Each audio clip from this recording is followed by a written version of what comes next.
Well, hey everybody, we are now in week two of the Joy of Coding here at Portland State University. Thanks for come by, everybody. See a lot of people online. Don't hear in the classroom yet, and that's fine. Especially for a Monday. It is technically our hybrid remote day. We got lots of good stuff tonight. We are going to be digging into test-driven development. This is a key concept for the course. We'll be seeing unit tests in action.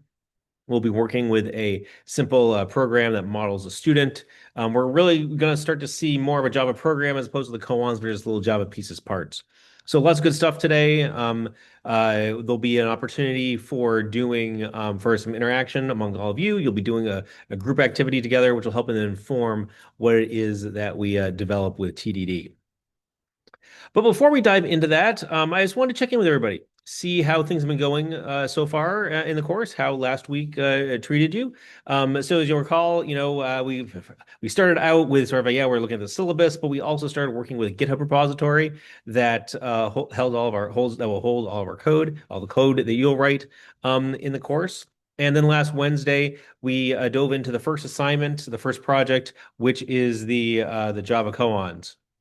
And so there we saw how we could learn about the Java programming language and some of the key APIs in these very small chunks where you've got a little, 6, 7, 8, 9, 10 line program that really reinforces some aspect of the Java programming language. Now that I have a few days to work on the course asynchronously or just think about what we've been doing. Is there anything you'd like to talk about? Anything that's on your mind? Anything that you're wondering about? Anything that topics you'd like to explore here at the beginning of class?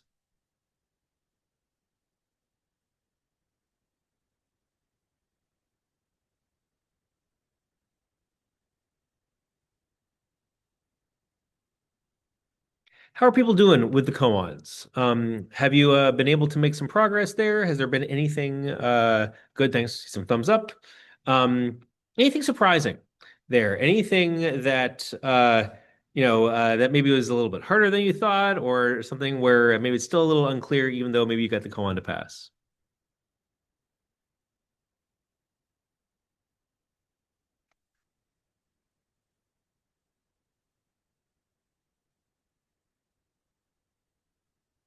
Okay.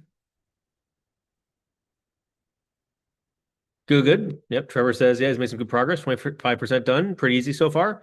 Good. Yeah, I think one of the things the students have told me is that the koans, it's about quantity. There's just a lot of them, right? And so then, be sure to get a good start on them. And there's a couple of reasons to do so. First and foremost, it'll get you used to the Java programming language. You really do learn a lot along the way. But I do want to point out that on Wednesday, we'll be getting the first the first phase of the project will be assigned, and that's due what 2 weeks after it's assigned? Yeah, on the 15th.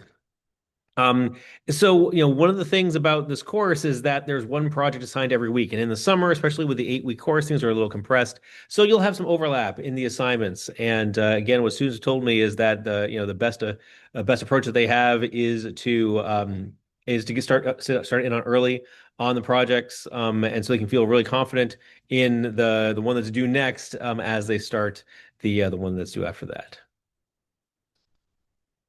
Actually, thanks for sharing that, Adam. Looks like it took you 4 to 5 hours. And actually, on Wednesday, we'll talk about we'll talk about what other students experience. 'Cause we actually have data on how long things take.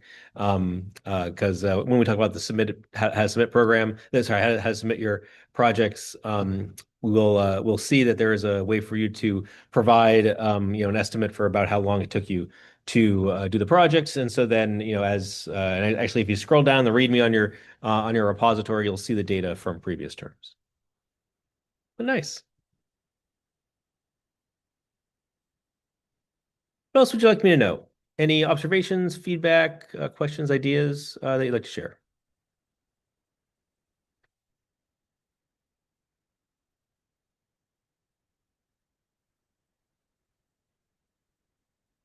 Okay, good deal. Well, let's dive into what this week is going to look like.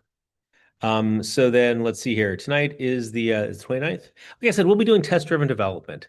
And this really is in conjunction with the unit test and JUnit content that we have. I hope everybody had a chance to review that before class tonight. It really lays out the foundation for sort of how to implement tests and how to implement test-driven development. Tonight and on Wednesday, we'll be sort of seeing how to do TDD, how to approach it from how to approach test-driven development, how to work incrementally, following the red-green refactor model where you implement just enough code to get your next unit test to pass, and then you write another unit test, see it fail, and then start the cycle all over again. And so then, yeah, tonight we'll be focused on unit tests, and then on Wednesday we'll talk more about the not only just the first project, but then also sort of how you submit and how you and the expectations for testing and documentation for your projects. Nice. Okay, well, let's dive into it. So, actually, there's this handout here. I will share it with you. You ought to all have. I'll put it here in the chat, and I'm pretty sure that'll get everybody. Everybody ought to have the ability to edit this document because we will be doing some collaborative exercises here in a little bit. So as I was saying, tonight is all about test-driven development, and really, putting unit testing into practice with TDD. And what we're going to do is we're going to develop an implementation of a very simple class called student. It's got a little command line program. It's got a very simple domain class that is manipulated by that command line program. This is to sort of expose you to some of the things that we do. It's also seeing in your project one. But before we really look at the code, we're going to look at how to test the code, or really we're going to look at how we expect the program to behave. This is a core concept in software development. You need to understand, or rather, if you don't understand what your user expects out of your code and how your code will behave, it's much more likely that you'll implement the wrong thing because you don't know how it ought to behave. And if you make assumptions about how it will behave, more likely than not, there will be some assumptions that are wrong. And note that while you will help come up with those behavioral scenarios, I'll be the one implementing the code. We'll have lots of opportunities to, do pair programming, mob programming later in the course. Tonight is more about me demonstrating to you how to write unit tests, how to do test-driven development. But I want to make sure that you're familiar enough with what you're seeing that you can have good context for the code that I write. I will put all of this code up into my repository, my David Whitlock / Joy of Coding Summer 2026. And you don't have to create the student project yourself. You will, you can if you want, but it's not something that you turn in. And really, if you want to look at the code, just look at mine. So let's start off with, before we really talk about unit testing, let's talk about the student project first. So, like a million years ago, this was like the first project. And then I quickly realized that everything that you learned here was really also covered in project one. So then I started using it really as more of a demonstration project. And this gets, you sort of started with test-driven development, using Maven and using IntelliJ and things like that. So in this project, what you do is you write a very simple class called student. Its subclass is human, and you'll see the human class actually in the lecture notes when we talk about object-oriented programming. It's that same human class. And really what this allows you to, what you'll see with my demonstration is you'll see me working with, code that I inherited, this human class. And that, we'll get to see how inheritance and virtual methods work. And I think most relevantly to for your project one, you'll see how to read program arguments from the command line. Projects 1, 2, and 3 are all command line tools. It's a good way to get started. Don't worry, the REST project and and certainly the Android project won't be, well, the REST project you will be working with the command line, certainly not with the Android project. So before we look at the code that's generated, let's get, I'm going to show you how how to get started with this, or as a matter of fact, I'm going to get started with this. So let's see here. Oops, I don't think I need this anymore. Okay. Um, nice. I am going to log into the PSU machines. Got a cough here, sorry. Log into the PSU machines. I'm going to go to my checkout of my code on the PSU machines. Joy of Coding, summer 2026. I'm going to do a git pull. Make sure I have all the latest code. I do have all the latest code. That's cool. Yeah, I've got my koans. That great. I am going to create the student projects. And again, you don't have to do this. You can play along if you want to. I think you'll quickly see, though, that's probably a little more interesting just to watch and pay attention than to try to follow along. So this is just like creating your koans project. It uses what's called a Maven archetype to create some new source code, but this is going to be for a student class as opposed to the koans. So now if I do a git status, I'll see that my POM was modified. I now have a student directory. If we then look at how my POM was modified, and remember the POM is like the Maven configuration file. It says, oh, great, I've got a new module called student. It's basically, now there's a sibling project to the koans project. It's called student, resides in the student directory, and that's the other untracked file. So I'm going to add these two files to version control to be tracked. And now when I do a git status, I get all sorts of things. I get the modified pom.xml as well as the contents of the student directory, which, among other things, contains some source code for a student class. It's got a unit test for it, and it's got something called an integration test, which we may or may not see tonight. Definitely next time, though. It's got some good stuff, but only a handful of classes here. So now I've added those to version control. Actually, I'm going to go ahead and make sure that everything builds. So I'm going to run from the top level directory. I'm going to do a clean verify. Now, what clean verify does is it like rebuilds all your source code from scratch. The clean goes and deletes any generated artifact. In this case, any class files, any jar files, all that stuff, any output of running tests and things like that. All that gets deleted, and then it does a complete end-to-end build. So Maven, as we'll learn about later in the course in some detail, it basically manages the entire life cycle of your Java project. So it has various phases that it goes through. It'll compile all the source code. It'll compile and run your unit tests. It'll assemble whatever artifacts get assembled. There's something called a jar file, and we'll see what that is and how to use it. And then it'll run what's called integration tests, which are additional automated tests that test multiple components of your program instead of just a single class. Don't worry, we'll talk more about this tonight. And the verify is to make sure that everything was successful. In this case, everything was successful. It built everything from the student project and the koans project. So this looks good. The code looks good. Looks like it's ready to go. So now I'm going to commit that to my local Git repository. I'm going to say added student project. And I'm going to push it up to GitHub.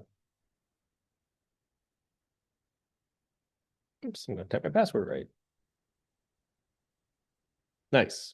That's everything to do on the PSU machines. Remember, just like with the koans, when you create a project for this class, so the next one you'll be doing is creating the project one, which we'll do on Wednesday. You have to do that from the PSU machines. That gives me a little bit more control over the environment, and that way I don't need to worry about trying to support each student's local build environment when it comes to creating the projects. And it also verifies that your code, your steps run on the PSU machines. Okay, this is good. I'm all done with the PSU machine. We did something similar like this on Wednesday when we set up the koans. Anything else that I can tell you? Does this spark any questions? Anything interesting in your mind?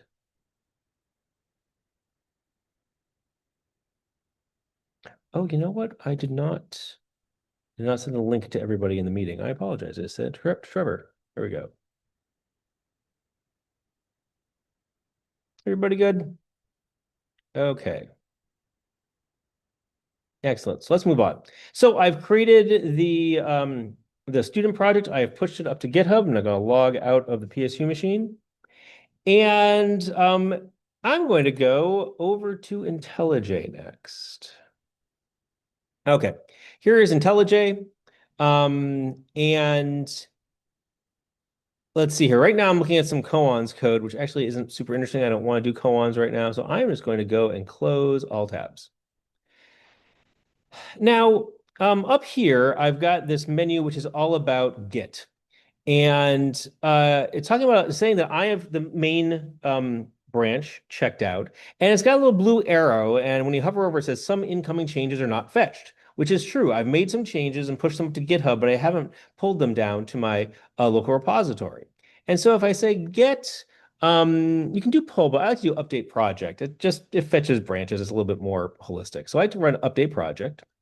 And it's saying, hey, if you have changes that are coming into the current branch, do you want to merge them or do you want to rebase? I'm a big fan of merging. Rebase, I've had problems with over the years, and I'm not that smart. Git can really tie itself in knots sometimes. And so I understand what rebase is. I understand why it can be nice. I'm okay with merging. Do what works with what works for you, but I encourage you to use merging a lot first before experimenting with rebasing. So I'm going to update the project. This will go and it'll pull the great. It said 9 files were updated, 1 commit. You can view commits. Oh yeah, and there it was. There is the commit that just happened. I just made 3 minutes ago, and then this was the code that was pulled in. And so I'm a big fan of IntelliJ's integration with Git. I just find it easier and faster to use than the command line. Some people are afraid of it because, sure, 20 years ago, IDEs didn't always have the best integration with Git. Well, they've fixed that since then, and I found to be really rock solid. But here again, what's most important is that you understand your tools and that you're able to use them comfortably and confidently. So when it comes to updating your projects, do whatever you want. But I do encourage you to experiment with using IntelliJ for version control, just to get the experience and to see what the experience is like for you. Okay, I've gone and gotten the latest changes. And I probably should have had this open first time, but anyway, now, I had the koans project before, but now I have a student project. And I know it's a project because it's in bold, right? So some of these directories like source and .github and stuff, they aren't bold because they aren't sub-projects. Koans and student are sub-projects. And so now I'm going to explore the source code for the student project. And when on Wednesday when we create your project one, there'll be very similar. There'll be a very similar set of code, and this is why it's valuable to go through this now. So inside the source directory, and this is the Maven convention for laying out source code. There are several subfolders. The first one I want to highlight is main. So when you develop an application, there's the concept of the code, which is like the main application itself. This is the code that has the primary business logic. If you are shipping code to the customer, this would be the code that you ship. But really, this is, oh, well, actually, ship to the customer or deploy into production, right? You would deploy this code into production, whether it's at a customer site, whether you're giving it to a customer to install, or whether you're deploying it to your cloud or whatever to run the application. That's your main code. So that really is the application. We've got one class, a very simple application called student. And we'll look at this momentarily because I do want to highlight the other folders that are here as part of the Maven source. There is a directory called test, and this contains unit tests for your code. Now, a unit test is a test that focuses on a single programming unit, usually a class. And the idea here is that you want to validate the behavior of a single class, a single program unit, and unit tests should be fast. They should do something like create an instance of a class, invoke some methods on it, just sort of poke very much at the logic of that class, not so much of that class operating within the context of other objects. Of course, you do want to, validate the interaction between multiple objects or perhaps your application and some external system. In that case, you would use what's called an integration test. Integration tests are different than unit tests in that they usually involve multiple components, and whether it's multiple classes or sometimes more likely multiple processes running with each other. So for instance, if you had a database running, a database test would or a test that involves a database would probably be an integration test as opposed to a unit test, because you want your unit test to be very focused, very fast, And even just like, starting up a database or, making connection off to some web service or in project 4, when we do the REST API, we'll see the integration test start up your web server and you have clients talking to it. That's kind of heavyweight compared to, it's very heavyweight compared to what you want to have unit tests. So there's a whole separate suite of tests with its own code base, because usually there's different libraries involved um, for your integration tests. For right here and now, tonight, I think we're going to focus primarily on unit tests and the code under tests. But I want to, walk you through those things. There's also something called the site directory. I'm not going to talk about that tonight. We'll see it in a couple of weeks when we use Maven to build a website for our project. But just to reiterate, you've got three primary components. You've got three components of the overall source code. You've got the main code, which is the application under test, and then you've got unit tests and integration tests for that code. Okay. Now let's look at, I'm going to put the chat back up in case anybody's chatting. Now let's look at the student class itself. Now this class was created when we created the project. So out of the box, you get this class. This class is called student and it extends human. And now human is a class that you inherit from me. So if I right click on this and I say, sorry, it's Control B. Now go to declarations or usage.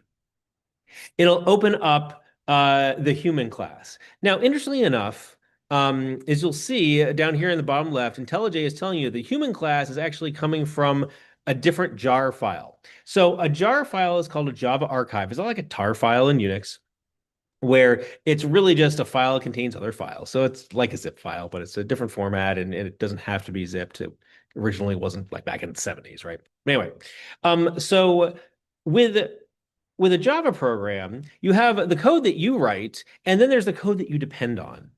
And all managing and this is a great thing. This is what enables code reuse. In this class, we'll be reusing a lot of people's code. As a matter of fact, tonight you'll see code that I wrote like human, and then we'll also be seeing the JUnit API, which is another library that your Maven project knows about. And your Maven project knows how to fetch that library from the internet and download it locally and then run your programs against it, or put it on the class path when your program runs. And IntelliJ knows about the file too, and so it can tell you the human class comes from this jar file. And because of the way that I published this jar file, IntelliJ can also go find the source code for this class and download the source code. As a matter of fact, the source code is also published as a jar, a detail you don't need to worry about. And so now we can see this class. Every human, so a human extends a mammal, and every human has a name.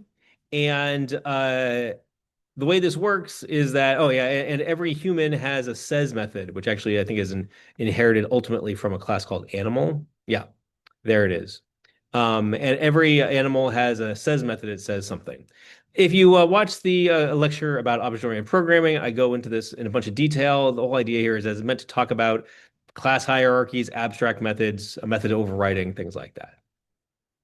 But anyway, that's the human class that student ultimately extends from. So what you need to know there is that like it has a says method. So the human class overrides the says method, and then add some capabilities and some properties of to the human class. So looking at this code, first off, there's this comment here that describes this constructor. So sorry, this is a constructor for the student class. You know it's a constructor because the method name is the same as the method of the class, and it doesn't have a return type. It has a access modifier. So it says public, meaning that anybody who can see the student class can also invoke that constructor. And the constructor here takes 4 arguments. The name, which is a string, the classes, which is something called an array list of strings, the GPA, which is a double, and a gender, which is represented as a string. And so these are all properties of the student that's being created. Student also has a says method, which according to the comment says all students say this class is too much work. If we look at the actual implementation, it throws something called an unsupported operation exception. Now let's see here. Some of you might have encountered this in the koans or in other languages. What's an exception? How would you describe an exception to someone who has never heard of that concept before?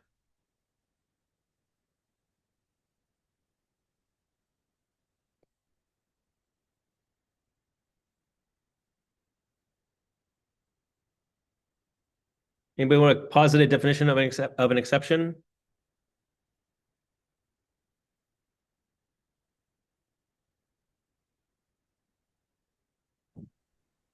Oh, yeah, thanks, Tristan. It's an error thrown by the program.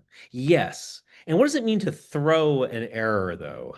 So, like, if if you'd only see a language like seeing a language like C, where they don't have exceptions, how would you describe what it means to throw an error?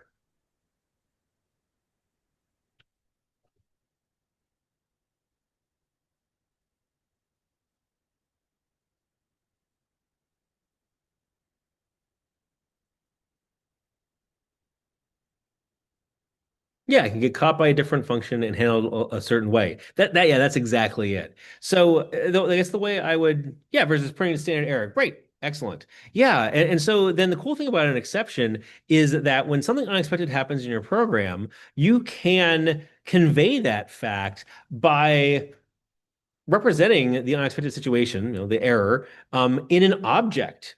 And the object then represents the fact that like something unexpected happened. And when you throw the exception object, your code immediately stops executing, and the exception then is essentially passed back to the calling code. And then yeah, it's up to the calling code to deal with it. And this is really great, especially I like what you pointed out that it's different from just putting it to standard error, because well these days standard error isn't something that the user sees, right? Back 30, 40 years ago when what people were using, or the vast majority of people who use computers work from the command line, standard error, the humans saw that. These days, if you think about the humans that use software, they don't see, the standard out and the standard error. They see something in a UI. They see something conveyed back via a REST API, like or HTTP status code, something like that.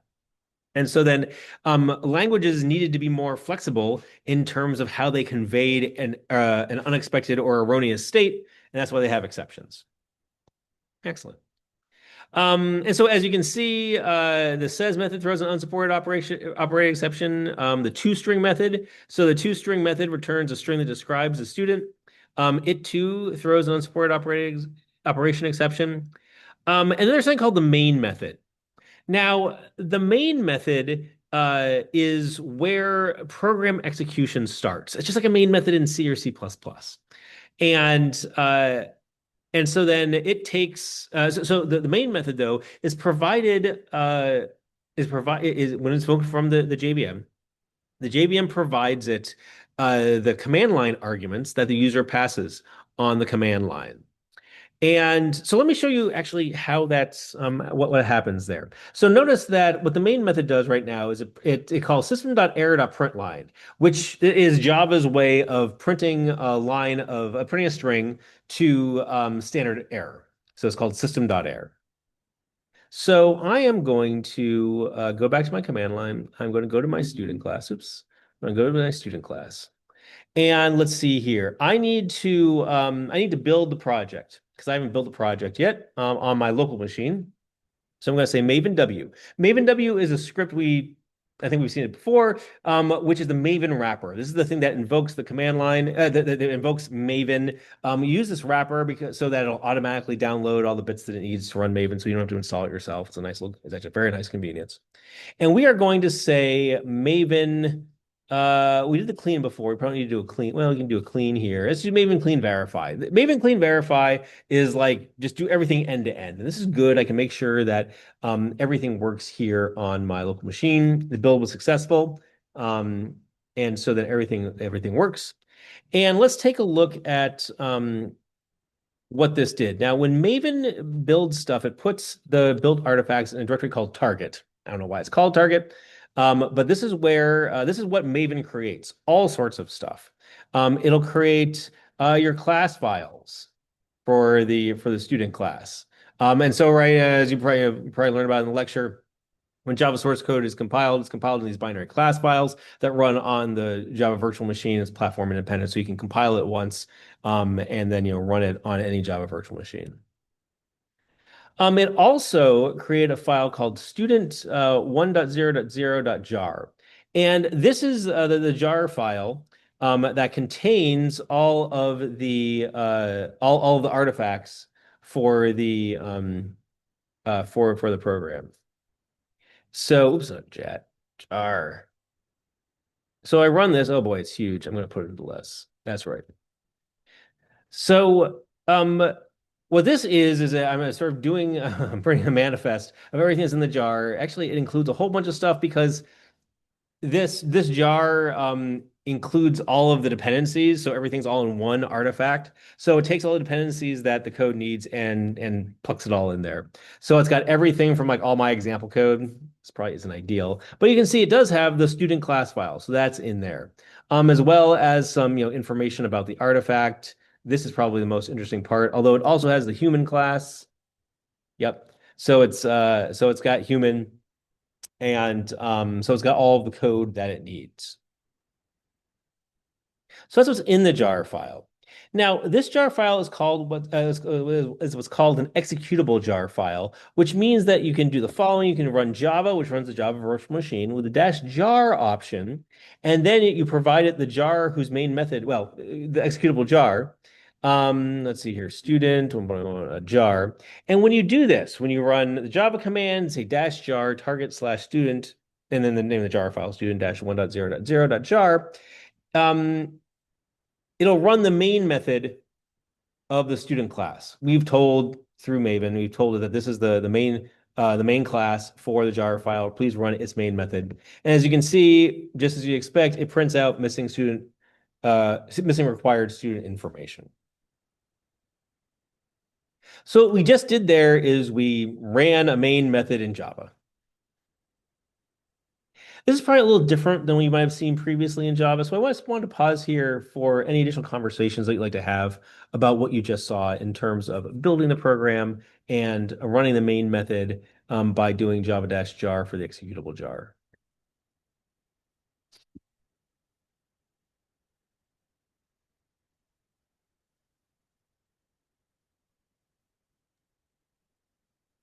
So what is it actually like running? Like the jar file, I mean, it's a binary, right? But like just in the same way that all other files are binary, you said it's also like an archive. So is what is happening when you run the jar file? Oh, I great guess question. like high level, low level, if that makes sense, without going too in depth. Yeah. Totally. So yes, you were invoking the Java virtual machine. Actually, so great question. Let me contrast it with another way of running the main method.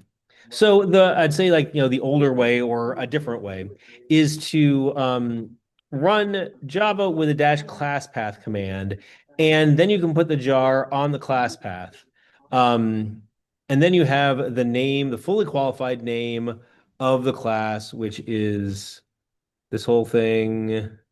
So the name of the package plus the name of the class, student, and that does the same thing.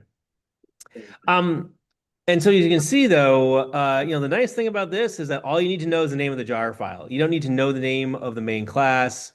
And yeah, actually, that's probably the biggest difference there. And so then it's a nice shorthand, and it also allows you to do things like, rename the student class enough to worry about all the programs that, or anything that then invokes it from the command line. Got it. But is the jar file, is it like JVM bytecode or what? I Yeah. mean, what is Yep. actually running? Okay, great. Okay, so what is actually running? Excellent question. So let's just take the second example first, and I think it'll make the jar file a little bit easier to understand. So in the second example here, what we did is we invoked the Java virtual machine, and we gave it the name of the main class.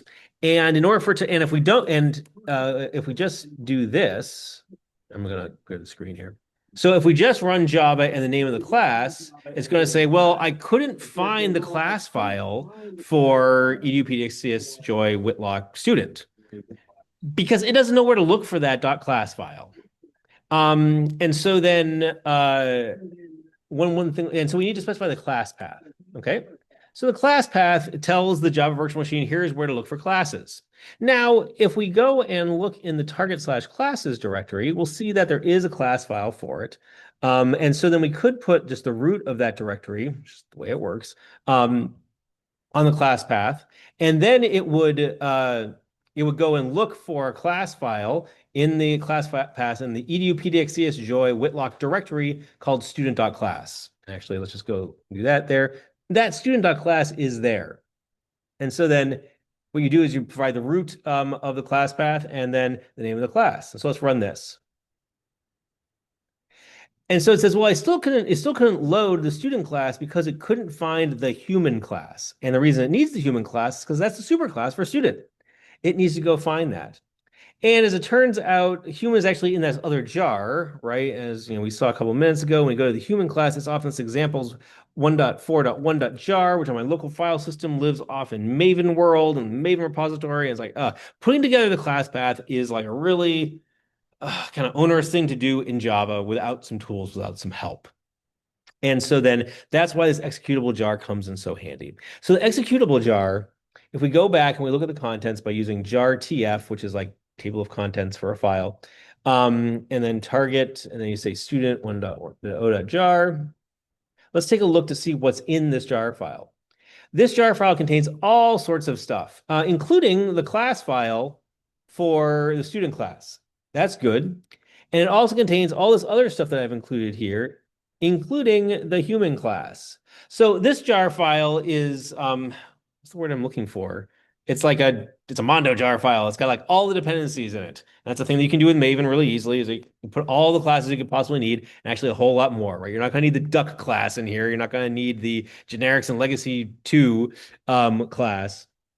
But but you get them anyway. And so then now when I run instead of putting the directory that contains just the classes, if I put the jar file on the class path, it works because now it had access to the student class from the jar file. It had access to the human class from the jar file. As a matter of fact, it just went up the entire inheritance chain, found mammal, found animal, all those kinds of things in the jar file already, so it could find all the classes. So that's the advantage of a jar file. The jar file gives you it lets you put in all of the code that you need, all the class files that you need into one artifact, into one file that then gets passed around the jar file. So that's invoking the main method from the command line using -class path and the name of the student. What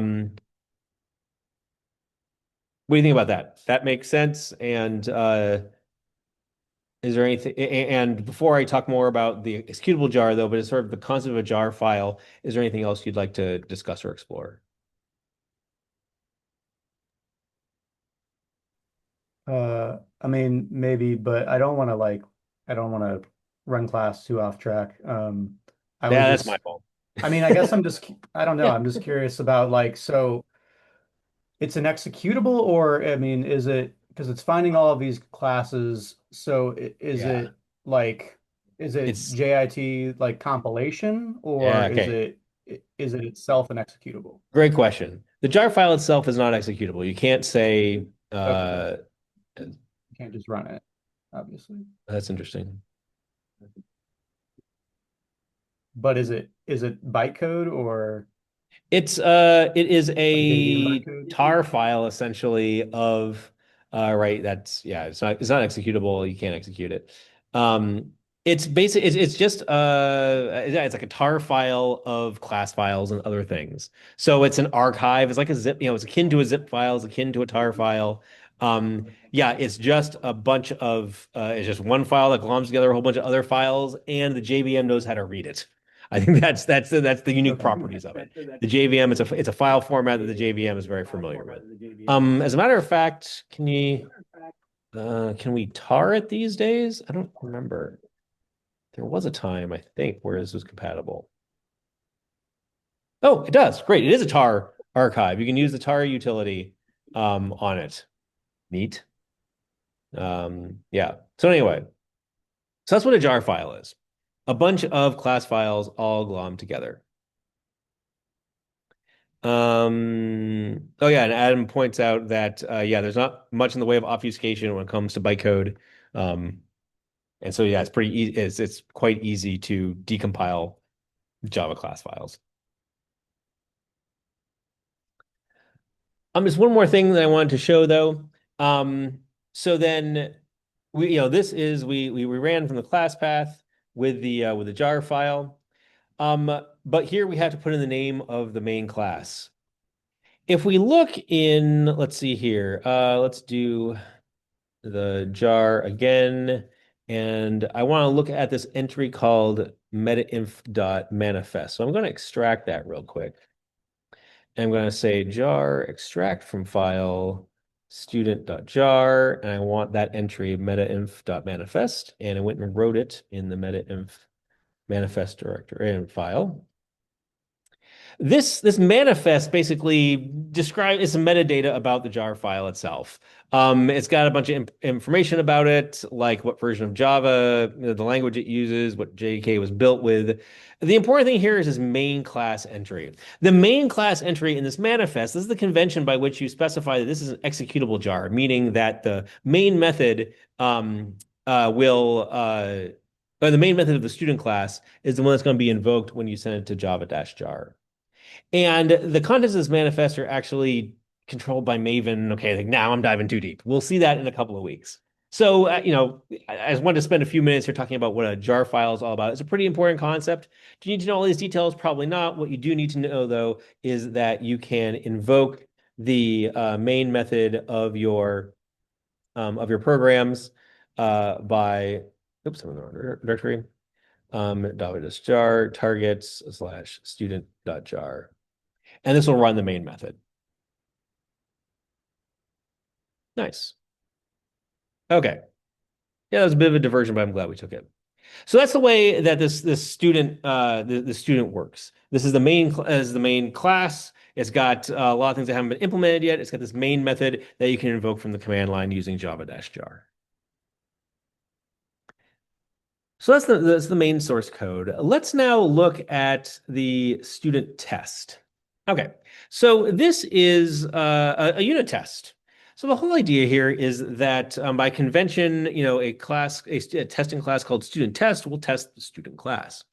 And so we do various things with the we exercise the functionality of the student class. And much like the koans, we make assertions about what we expect to happen when we interact with the class in certain ways. So, here is a unit test. You know it's a unit test because it is annotated with the @test annotation. Annotations are a language syntax that allows you to add some extra information to your methods, your classes, your fields, things like that. And then this is just a Java method. Nothing really special here. It returns void. The name of the method is student named Pat is Pat. And I like to name my unit test methods so that you know what's being tested. So what do we do? Well, we're going to have a variable called name that's with a value of Pat. And we're going to create a student whose name is that name, Pat. And then we're going to assert that when you call pat.getName, that the value of that is going to be equal to the name that you expect. Now, you've been working with the koans, and they have an assert equals. This is very much like that. This uses a library called Hamcrest, which is an anagram matcher, that basically provides what I find to be a little bit more fluent syntax for making these assertions. It also has some nicer error messages than like just plain old assert true or assert equals. And so basically what this test is doing is it's saying, hey, create me a student named Pat and make sure that the getName method returns the value that I expect.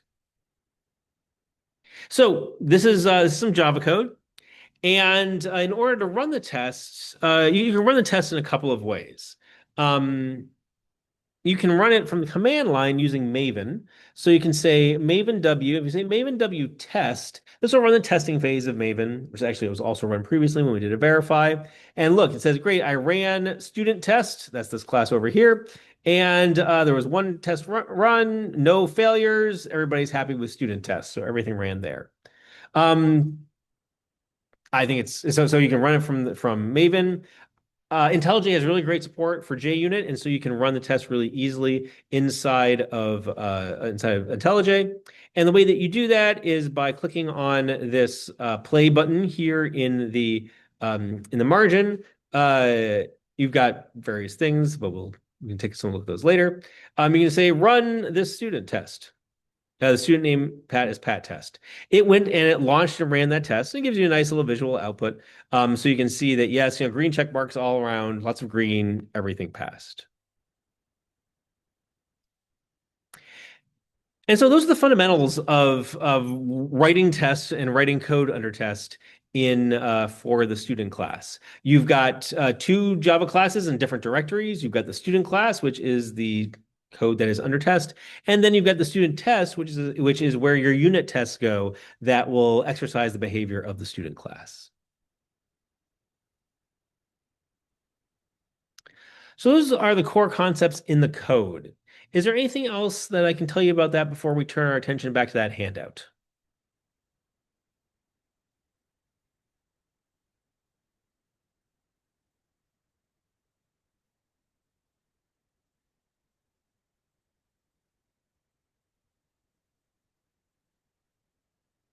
Okay then. Um, Actually, yeah, before I go back to the handout, I do want to say a couple more things about the program. So we saw how to execute the main method, but we didn't, and we saw sort of like there are some properties of the student, but we didn't really talk about what this program does. So ultimately, what this program does is it takes in information from the command line and uses that information to create a new student object and invokes the methods, and then invokes the student's toString method and prints the string, print the result of the toString method out to standard output. So if we were to run our main method by through our executable jar with the parameters Dave, mail 3.64, algorithms, operating systems, and Java, it should print out Dave has a GPA of 3.64 and is taking three classes, algorithms, operating system, and Java. He says this class is too much work. And so ultimately, that's what that's what the student program ought to be doing. So the main method ought to be, ultimately what you want to do is take that information from the command line, create a student instance, and then print out its toString. And this is the text that the toString should return.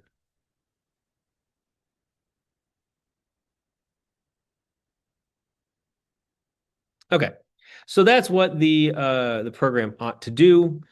Now let's talk about how we're going to test this thing. Now, I mean, the behavior is pretty straightforward. You're probably already imagining how you could go about implementing it.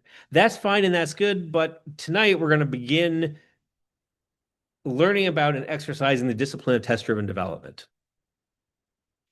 So, I'm going to make this a little wider.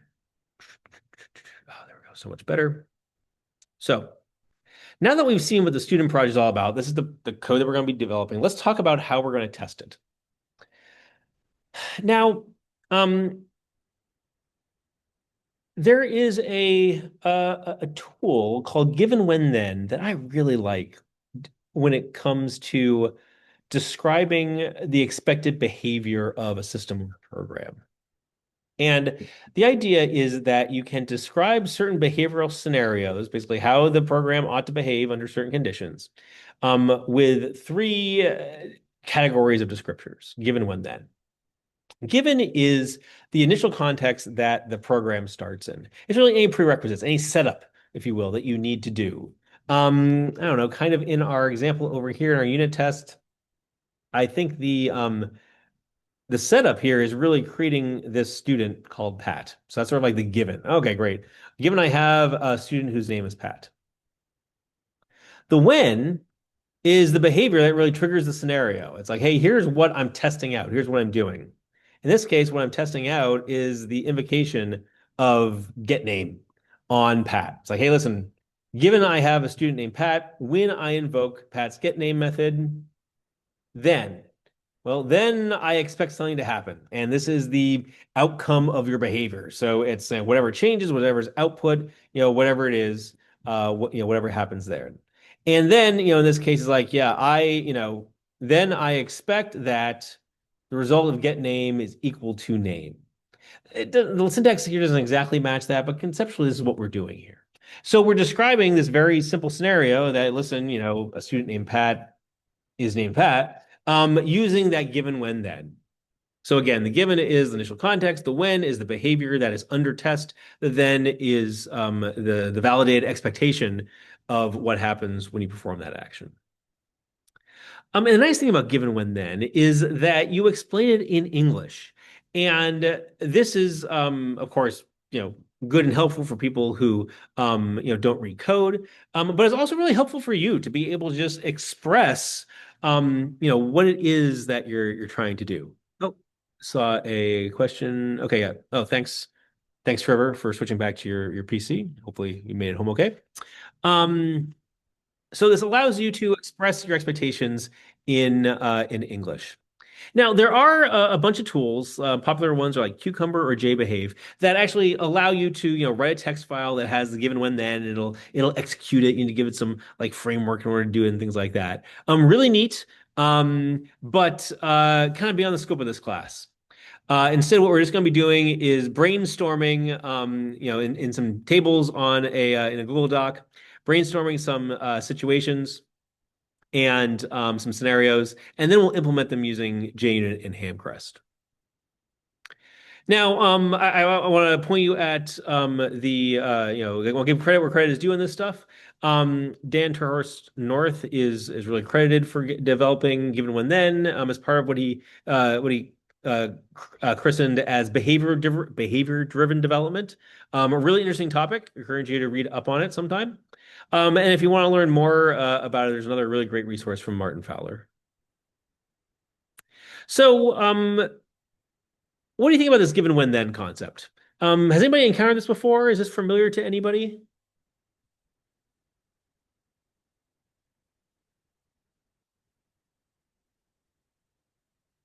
Overall, what do you think of the concept? Is this something that makes sense to you? Is this something where there's any questions that you're left with?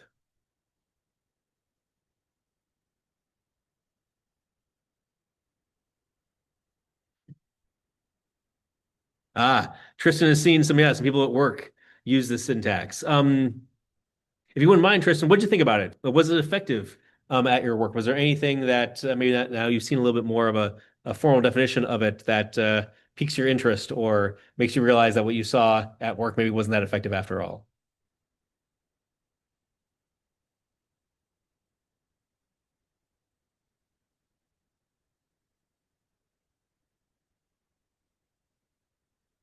Yep. Okay, good. It made sense to you overall, and yeah, it really comes from behavior-driven development. This is, again, I've just always found it to be powerful and yet very simple. Good, good, good. Okay. Well, so here's what I'd like you to do now. I've been talking for a while. I think it's time for me to take a little break and you guys to be focusing on something that isn't just like, watching me and listening to me talk. So what I'd like you to do, and let's see here, we got 5 people besides me on the call. So here's what I'm going to do. I'm going to put you all in a breakout room for I don't think we need 20 minutes. Let's do 12 minutes. Yeah, I'd like you to do the following. So go back and look at those requirements again from the student class, and then fill in this table about for some given when then for working with the student class. So this isn't the command line. We'll do that next. Just look at the class itself. And really, when you read the requirements, it's really all about like what the says method does and what the toString method does, based on how the object is constructed. And what I'd like you to do is brainstorm and then capture some scenarios for how the class is used. So, think about, the inputs, which are the, parameters provided to the constructor, the behavior that they perform on that object, so either invoking the says method or toString, and then and then write it down. And the important thing here is that a couple of things that are important.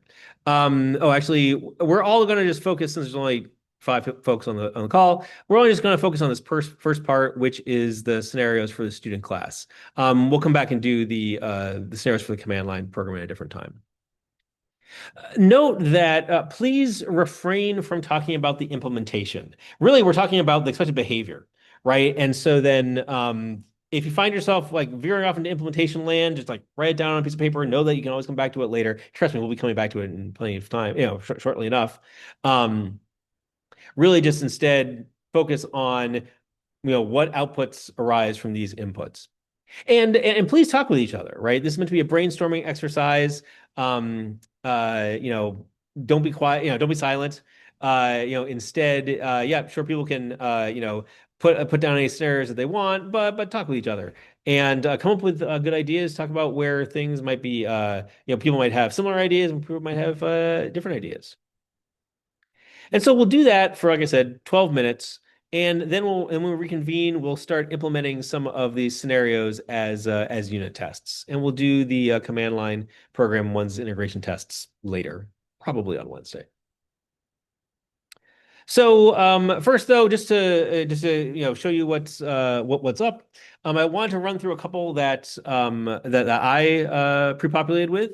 So basically, this first line here, given any value, any valid value of these parameters, the name of the classes, of the GPA and the gender, when the says method is invoked, the result's always the same, right? It returns the string. This class is too much work.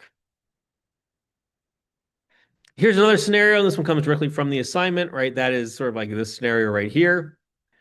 When you've got a student that's whose name is Dave, is taking those 3 classes, has that GPA, and the gender is male, then when you invoke the toString method, well, the toString returns basically that code that was there, that message, that string, which was there in the assignment.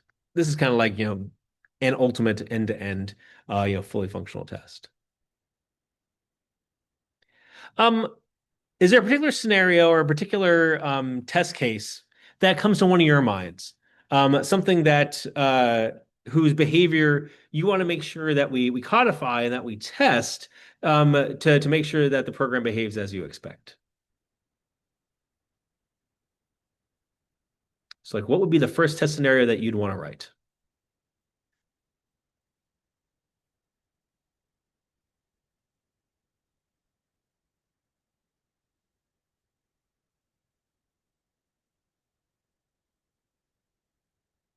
Check if improper input throws an exception. That's great. So then something throws an exception. What would be an example of improper input? Dave's name's not a string or whatever the name is.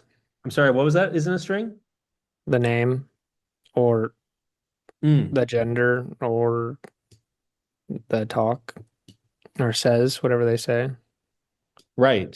So let's get specific on that. Like, what is the value?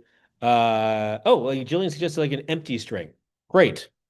Yeah, so like, let's say the name is an empty string, and then yeah, it really doesn't matter. Doesn't matter. And some valid GPA 2.34 and a valid gender female. And so then yeah, if we then well, let's see, really it's like when it's constructed, so when the student is instantiated, then yeah, what kind of exception is thrown, do you think? How about an illegal argument exception?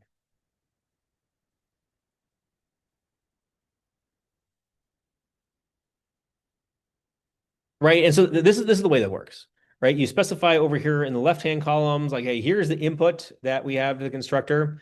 And then when sorry, do you know what I mean by instantiated? Right? The new is called student class is instantiated. So when you go to invoke the constructor with an empty string for the name, then an illegal argument exception is thrown. Nice. So that's what I'd like you to brainstorm for the next 12 minutes or so. various rows here of the various kind of trouble you can get in. What are the expected what's the expected behavior for the program with various inputs? Is there anything else that you'd like to know before I send you to your room?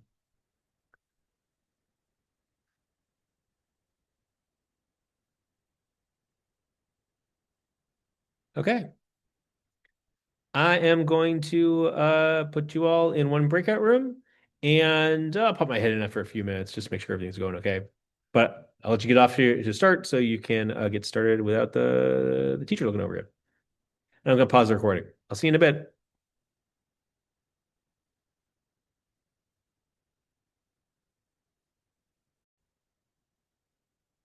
Okay, nice going, everybody. I was watching as you were populating this. Looks like we get some good test cases there. Sweet. Okay. So then, so this is what brainstorming the given when then looks like, right? You're thinking about scenarios, sort of inputs to the test, if you will. So that's the given, and then the when is the what operation is performed, and then represents the expected outcome of that. So that's the shape of a unit test. So, oops. Now, I want to talk about implementing unit tests, implementing tests using what's called test-driven development. So, as you can imagine from the name, it's all about writing tests along when you write the code. And so, like, back a long time ago when I started my career, testing and development were like two very different disciplines. There was this ethic at the time where oh boy, in order to ensure quality, you must have people, you can't have the people that develop the code actually write tests against it. That would be heresy. Everything would go wrong. I mean, buildings would fall down. No, no, no. And as a result, took a long time to get quality validated because you had a very long feedback cycle between when the code was written and when the code was tested, and then if there were bugs in it, agreeing on what was actually the bug and then getting it fixed. I mean, things took literally weeks, if not months. It wasn't a good situation. And people tried to fix that situation, and so what developed was this approach to software development called test-driven development, which goes through what's called a red-green refactor cycle. And we'll watch a cheesy little video about it here shortly. I want to talk about like why test-driven development is worth exploring in this class. Well, first of all, having automated tests, having unit tests and integration tests for your code provides you with rapid feedback about the changes that you make. So as you're working with your code, as you're implementing new functionality, as you're improving existing functionality, what the tests do is tell you whether or not you've broken anything that used to work before. And this is an incredibly powerful tool, right? We've all been there where we thought we had something working, and then we go off and make a bunch of changes, do a lot of things, and then we take too long before going back to testing it. Oops, something along the way, something that I changed in the last 6 hours, 6 days, 6 months, broke the code, changed its behavior in a way that wasn't desirable. And so then this helps you navigate situations like code for a new feature breaks an old feature.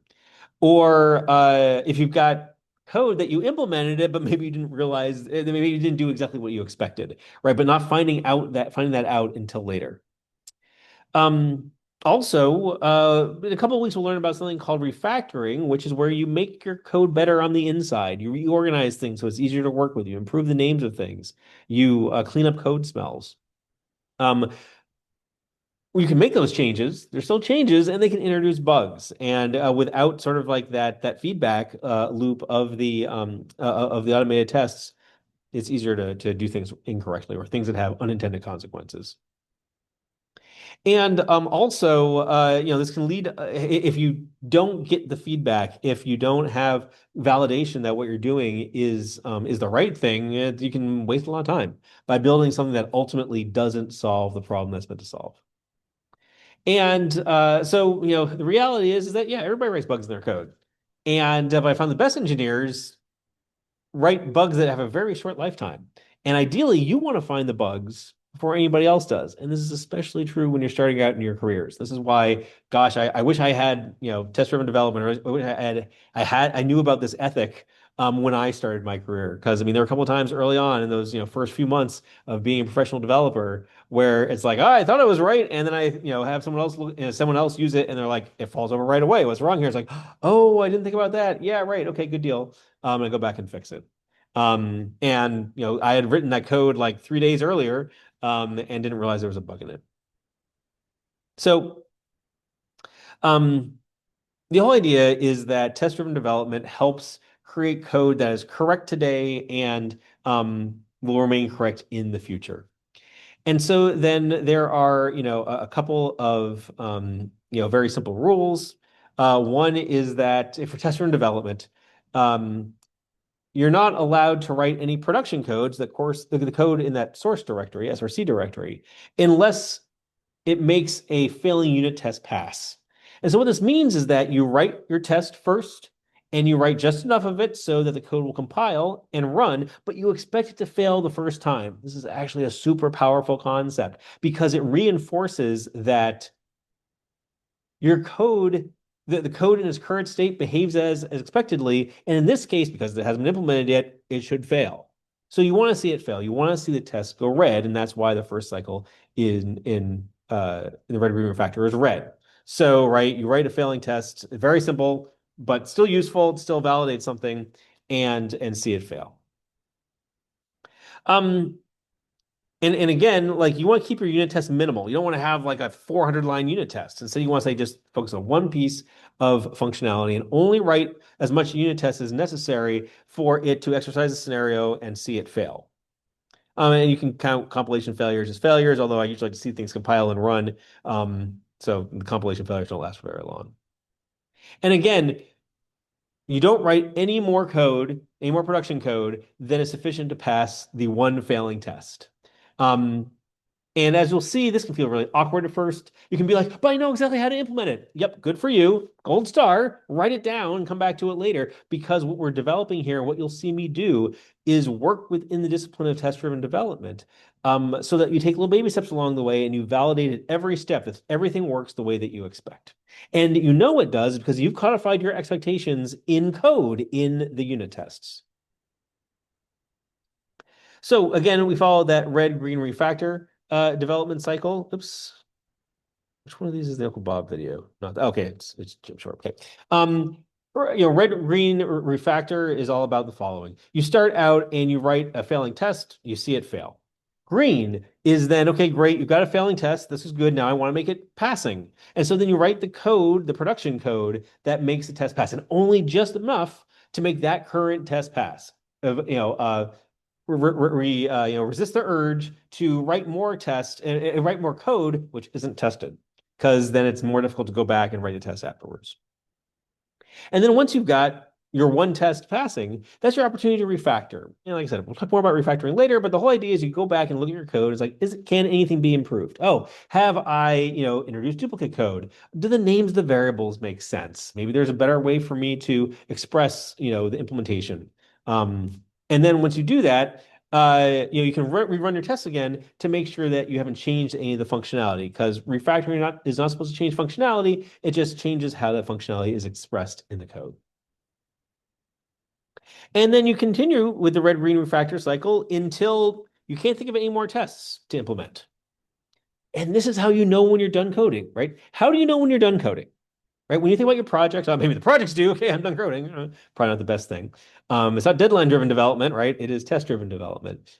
With TDD, you're done programming when you can't think of any more tests to write, and all the tests that you've written have passed. Okay, you've codified all the requirements, everything you know about the program into the tests.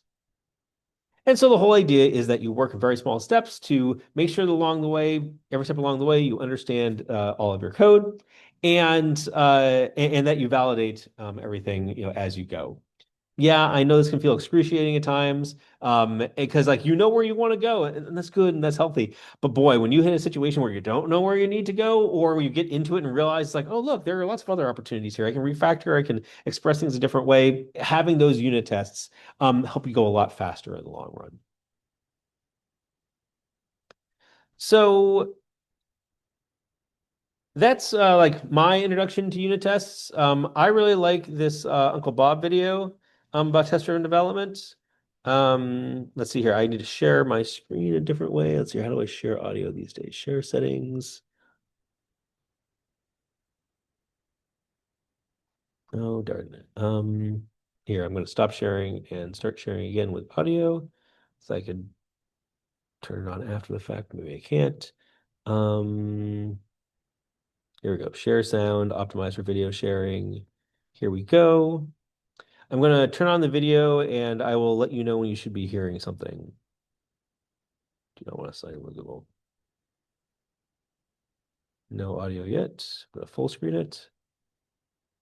Actually, what you'll do is you'll see Uncle Bob's mouth move. Oh, it's time for the red-green refactor cycle. And I am in the red phase. I must write a failing unit test. All right. What test must I write that will force me to write public class game? Well, I'm going to write can create game. Game G equals new game. Oh, heavens. Thank you, IDE. Helpful IDE. That's enough of that. Heavens to Murgatroyd, that doesn't compile. Well, I must make it compile.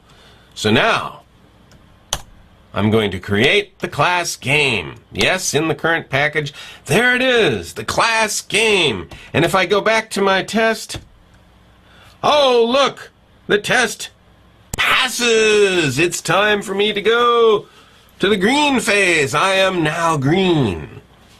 And in the green phase, it's time for me to refactor. Is there anything I can refactor here? No. Nothing to refactor. Very good. Then I am done with this test. I am passing. Lovely. Back to the red phase. The next test, well, I know I want to write that roll method. All right. Test can roll. Oh, heavens, I need a game. Game G equals new game. Lovely. G dot roll. What should I roll? Well, let's roll a 0. That doesn't compile. Okay, time for me to focus on making it work. I'm going to create the method roll. Ha! Look at that, roll. And it should take a pins. This is lovely. And I believe that will pass. Because I'm not actually testing anything. Oh, time for me to refactor. I've got a passing test. What's to refactor? Oh, goodness, I've got duplicate code here. Duplicate code. Well, I better take that and refactor that out. I'll create a field named G. I will initialize it in the setup method, which of course I don't have, but this will create. I'll keep it private. Lovely. So now I've got a nice setup method. It's going to create the game. It'll put it in the private field G. Can create game is now empty because, well, it doesn't do anything. And I think I can get rid of that line of code in can roll. And all of this should still pass. It does. I think I can get rid of that empty test now. This is common, by the way. You write a test just to delete it later. Lovely. Next most interesting test case. Back to red. Well, what can I make fail now? Oh, I got to write the score function. But I can't call score until I roll a complete game. Okay, so here we get into some of the technicalities of test-driven development. When you must write real code, you write the simplest real code you can. In this case, I'm going to have to roll a complete game. What is the simplest, most degenerate complete game that I can roll? A gutter game. Let's roll the gutter game. Okay. 4 int I equals 0, I less than how many balls in a gutter game? 20. I plus plus. G dot roll 0. That will roll 20 zeros. That is a gutter game.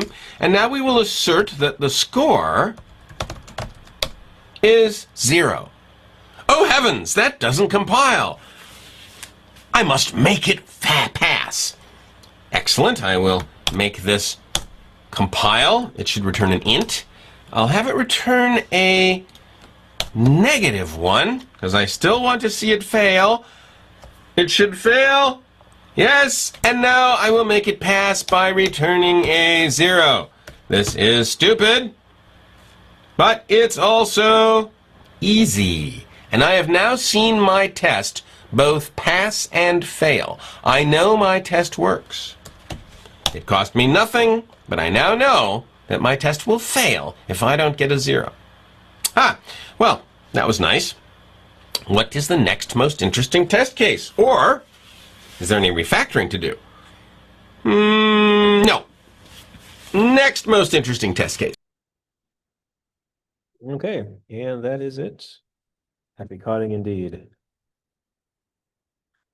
So, what did you see just then?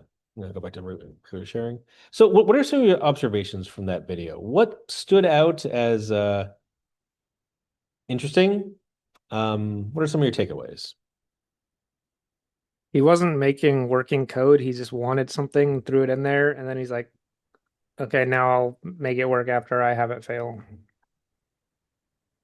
Yeah, kind of fascinating, isn't it? Right? I mean, we all learned is like, oh, what's most important is the production code, which is probably true, but boy, in test-driven development, he spent more time and actually, wrote more code as tests than he did as in the production code.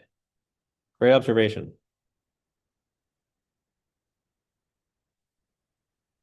What other thoughts from people about what they saw just now?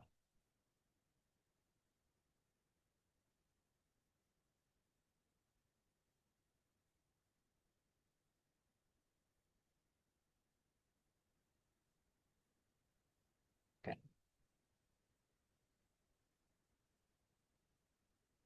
Yep, in chat. Let's see here. Oh yeah. Also deleting tests after refactoring. Isn't that interesting, right? That he wrote a test and then like literally 45 seconds later it's like, oh, we don't need this anymore because it doesn't make any sense. Yeah.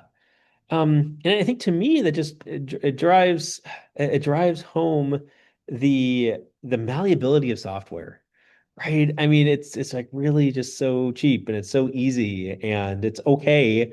But it doesn't seem wasteful somehow. Maybe in the long term, you're like, oh, great, of course, I would have done that. Well, that's in hindsight. I think my experiences at the time is that you don't necessarily know where you're going, but this lets you get there faster because you can take, little small steps and zigs and zags, and you're not making, you're not making big bets to pay off. You're just making lots of small bets along the way. Trevor was here. Not even a working base case, which feels super weird. Oh, Trevor, say more about that. A working base case. Well, how you would like this, like ignoring all the edge cases, just making some code that does one specific thing. He didn't even do that. He just threw some code on the screen, basically, which I think That's is right. weird. Yeah, the first class he created was his test class, and then only then, after he had like a test and started writing some test code, did he then create his production class. And that really is like one of the core ethics of test-driven development, is that in some respects, the production code is just a happy side effect of having passing tests. I don't know, that concept still just blows my mind. But what I can say from experience is that what this does, it delivers higher quality code faster because you're focusing on quality all the time, which, I think we sort of do intuitively, but now this really puts it front and center. It's really about demonstrating that your code behaves the way you expect it to at all times. And not just sort of taking on faith, or it's like, well, I tried it half an hour ago and it's gonna be working, but now I've made a half an hour worth of changes. Nope. You get, he was running those tests literally every couple seconds, every few seconds. Nice. Awesome observations. Well, so now, oh, sorry, anything else? Sorry, someone else have something to add? Nope. I heard echo there. Okay, let's just take a moment and let's implement our first test. So let's see here. Let's go back up to our test cases here. Yeah. Okay. So let's just go through the list and start implementing things. And we're just going to start with the first one. So this basically says, listen, given any valid value to our constructor, when the says method invoked, the results should be this class is too much work. So let's codify that here in a unit test. So we're going back to IntelliJ, and notice that the version of IntelliJ that Uncle Bob used, because that video is pretty old by now, looks very different. As a matter of fact, JUnit looks different too. But we'll just write a new test here, and we're going to call it stop. We're going to call it all students say this class is too much work. Okay, so we're going to make a new student. Great. Thank you, AI coding assistant. I have to figure out how to turn that off because I really don't want that. Okay, and we're going to say that assert equals, assert that, well, not get name. We're going to say student.says is going to be equal to this class is too much work. Okay, right. So then here, like again, going back here, the given part is, yeah, given I've created like this random student. When I invoke the says method, then the result should be equal to this class is too much work. Now I'm going to run this and oops, and we should see it fail.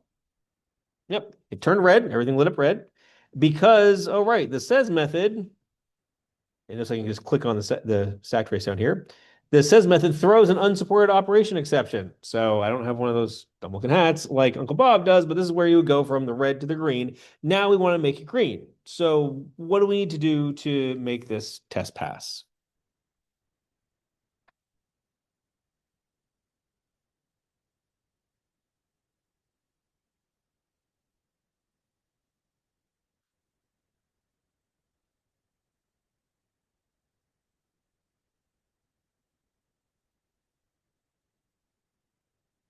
We need to have this method return this class is too much work. Right? So, and that's because that's what the test is all about. The test says that, hey, when the says method is invoked, it should be equal to this instead of throwing an exception, which it does right now. So I will run the test again. And it passed. Yay.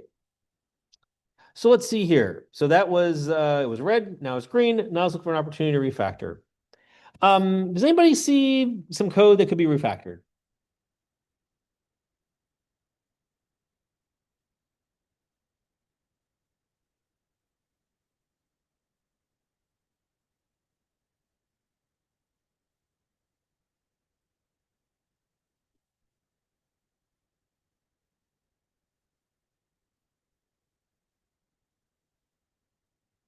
This creation of the student right here, I see it there. I see something very similar here.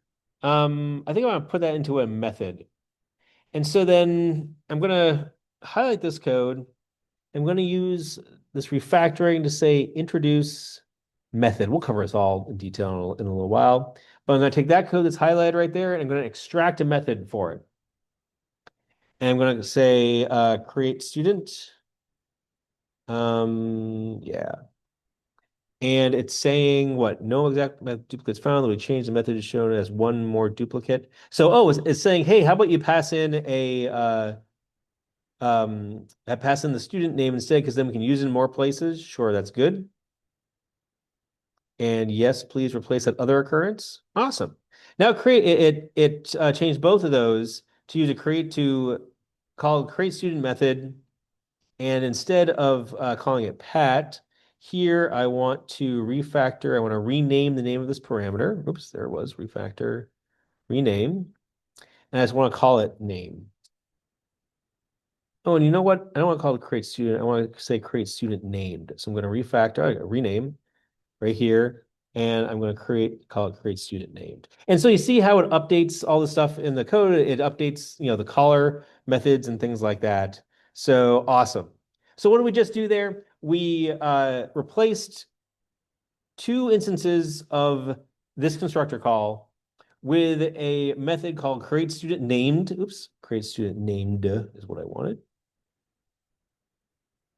And we use IntelliJ's refactoring tools to very quickly and safely make these changes.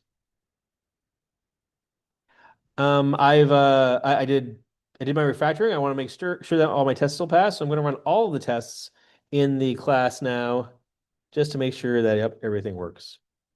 Nice. Okay. So now I've added a new test and made it pass. As I mentioned last time, I like to commit and commit often. So I'm going to commit these changes. And I'm going to say added our first unit test. I'm going to commit and push that up to GitHub.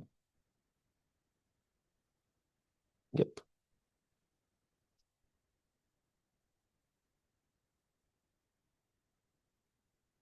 Nice. And that was our first red-green refactor cycle. This one, it was a pretty good one. We added a new test. We saw it fail because the code that was the production code was currently throwing an exception. We made the test pass by having the says method.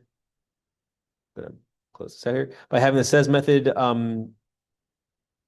return what it's supposed to return as opposed to throwing an exception. And so then we saw that the test passed and we refactored things to eliminate some duplicate code.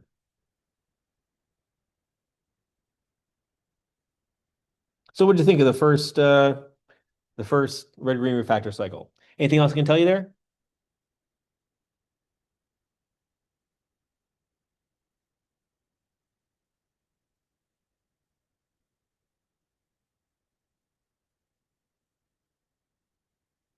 Glad making sense so far.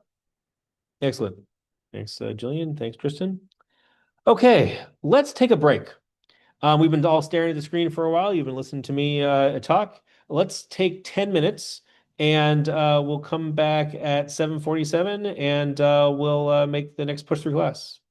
Oh, wait a second. What time does class end? Started at 6, 8:20. Yeah, we got plenty of time. 7:47. We'll be back.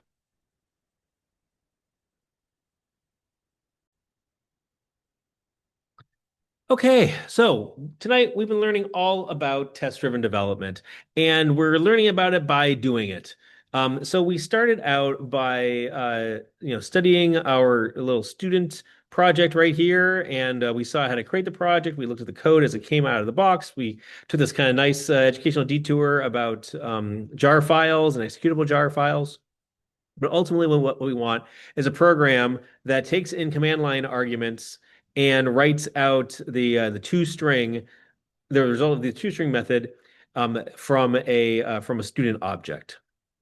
And then we spent some time and brainstorm. We learned about, I told you about behavior-driven development and given when then, and then you all brainstormed some really nice use cases for or behavior scenarios that we can then turn into tests for the student class. And it's all about taking in certain arguments in the constructor, and when you do that, performing or starting there and then performing certain operations, whether it is instantiating it with whether you're invoking the toString method, the says method, or whatever, and then validating that some result happens. And after watching a cheesy video from Uncle Bob about test-driven development, the red-green refactor cycle, we did our own red-green refactor cycle by implementing this first test that says all students say this class is too much work. And I hope you can see the value in what we've done here. We have literally codified our assumptions about the program and what it ought to do. And so then this is the essence of test-driven development, right? We started out with a failing unit test. We then made it pass, and then we looked for opportunities to refactor, to make the code better, to make it easier to work with, to remove duplicate code so that there's less chance of an error in our code. And because we have our unit tests, we would find errors in the code that we wrote.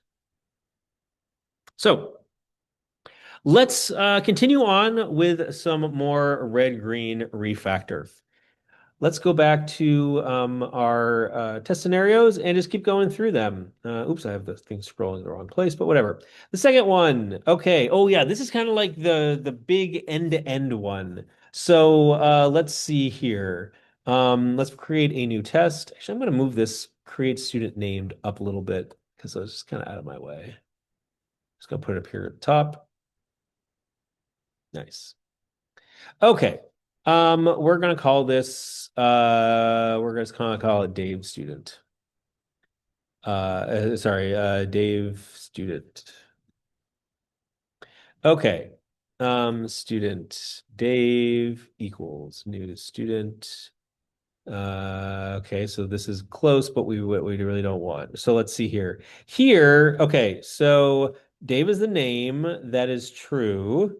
This is going to be, I don't want an empty array list for the oops, for the classes.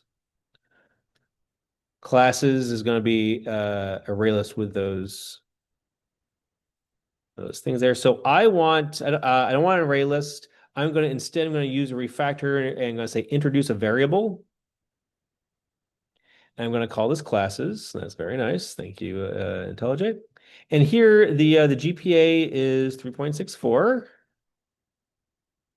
and the gender is male. And let's see here. My array list, no, wow, it's like close, but it's not. It's like what? It's algorithms, operating systems, Java. Algorithms, I'm gonna say classes dot add maths, operating systems, and then classes dot add singular math, Java. I'm going to create my Dave student, and I'm going to assert that, not that. I'm going to say that Dave.toString is equal to the big thing that I have here. I'm going to copy and paste this in.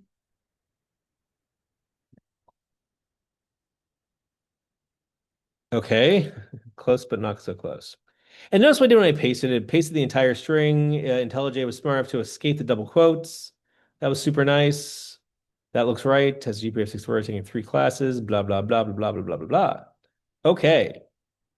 So that is the test, right? This is, and this like exercises all of the functionality, right? It has everything for, it's everything that you'd want to see in a 2-string. Now, of course, I'm running this and it's going to fail. And as it fail? It says in the 2-string method, it says not implemented yet. And that's true. I haven't implemented 2-string. Gonna navigate back here. There we go. Oh, and by the way, I hope you notice that I get these pop-ups when I use keyboard shortcuts. And that's for your benefit, so you can see what keyboard shortcuts that I'm using. I will try to use the menus and stuff like that, but I sort of have a lot of muscle memory around keyboard shortcuts and memory. So the menus seem so slow to me. Okay, well, oh geez, I've got this test. In order to make this pass, I gotta like implement the whole damn thing. So this is neat and all, but I gotta admit that right now it's not terribly useful. But it is giving me an idea of where I want to go ultimately. So I'm glad I implemented this test, but it's not something I'm going to have passing for a very long time. So I'm going to do the following. I'm going to annotate this test as disabled, meaning that I want the test code to be there. And that way, if I change anything about the constructor, if I change the code, it'll still attempt to compile it. So that'll be nice, right? If I do something that prevents this code from compiling anymore, I'll be able to detect that. But I don't want to run it. So like when I run all of the tests in the class, good. That the Dave student is not run anymore. It's ignored. And only the student name pad is pad, and all students say this class is too much work there. Okay, good. Okay.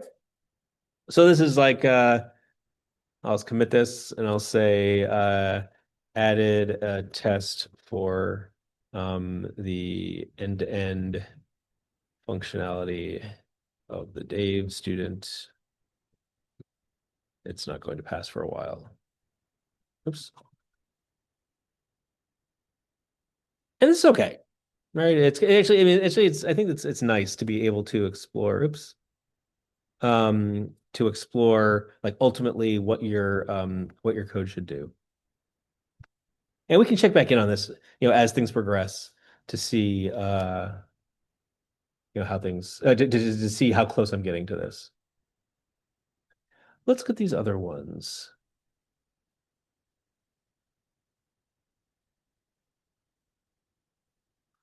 Okay, so yeah, you know, these are good. These are good. I'd say good. A lot of these are edge cases, things like that, right? So like some exceptions are thrown. Let's do one of those. And so we can just actually before I do that though, I think there's another. I want to explore the two string just a little bit more, and then we can go back and handle some of these exceptional cases because it'll involve some a little bit more advanced JUnit stuff, and let's get a little bit more experience with JUnit first. So I don't see. Yeah, I don't see a test case for this one, but I think something that occurs to me that I want to implement is something having to do with the two string. And I want to do the following. I want to say void two string contains student name. Sure, I'll create that. And then, oh boy. Okay. And so I'm going to say contains string. And then, yes, I want to import that from Hamcrest Matchers. I want, yeah, the base one, the first one. And then I want it to be Pat here. I'm going to, actually, can I just do it from here? I can extract a variable, replace both occurrences. I'm going to call this name. Great. Because I want to start implementing the two string method first, sort of like flesh things out a little bit. I think that's you know, it's good to know what the boundary cases are, but they can also you can implement those second, right? Get sort of like build out the skeleton, and then we can add error checking after the fact. Just gotta remember to do it is all. But we get that nice list of tests. Okay, this is going to fail because it's not implemented yet. Okay, how do we make this pass? How do we make it so that when you create a student named Pat, its two string will you know the two string the result of the two string method will contain the name Pat. Anybody got any ideas on how to do that?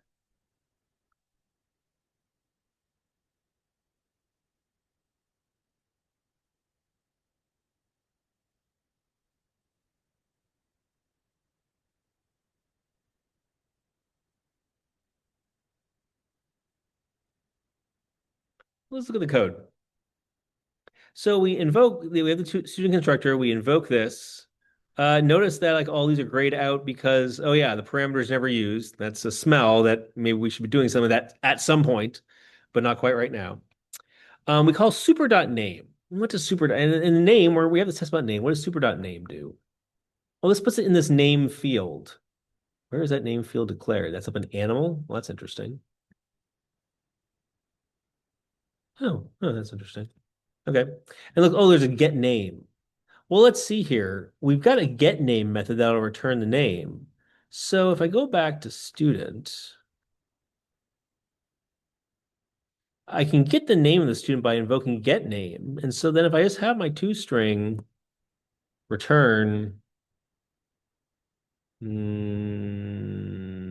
student of the name, actually that's more than I need. I just want to say this dot get name. That's all I want. And yeah, I know AI. There's more I could do. It'll figure out the answer. That's good. You know, a lot of we got. I want to be patient here, and just only implement, and they're like only implement enough code they have to make it pass. Oh, and I did. Nice. Again, this is that lesson in test-driven development where it's like, let's not implement anything more than we absolutely have to, because that keeps our options open so that we don't have to lock ourselves into every decision right now. Nice. Okay. Well, so then, okay, I'll make this fast. I'll say include the name of the student in the two string output. Okay. Let's do this. It has a GPA of 3.64. Let's do the same for GPA. Void two string contains all students. Why would that even be a thing? Contains GPA. Like what? Okay. Student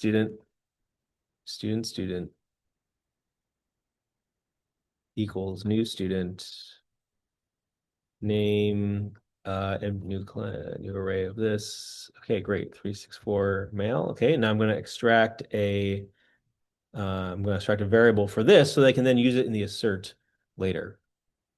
So I'm going to assert that student has double dot two string of GPA.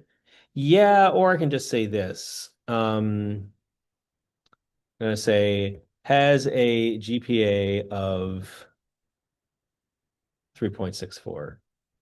Let's have an extra one there. So here, and notice that I'm only asserting things about the GPA. I'm not going to bother assert that the name is in the string because I've already got a test for that. Oops. So now if I run that, it says it failed because it expected a string containing has a GPA of 3.64, but only got name. That's right, because right now toString only has get name. Okay, so my question back to you again is like, how do we make this pass? What do we need to do in the code so that the toString will return the GPA?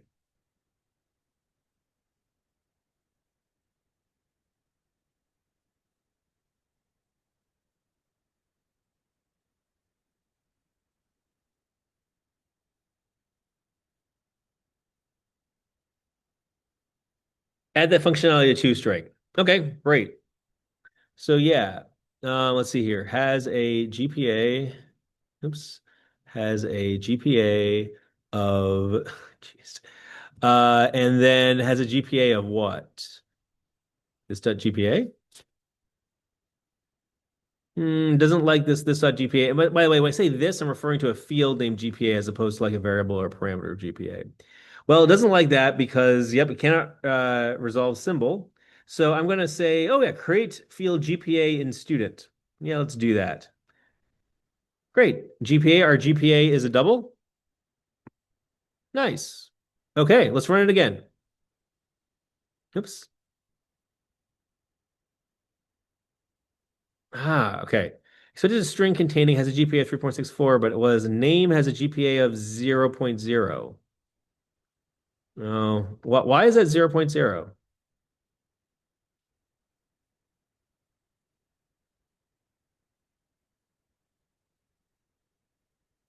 Everything compiles.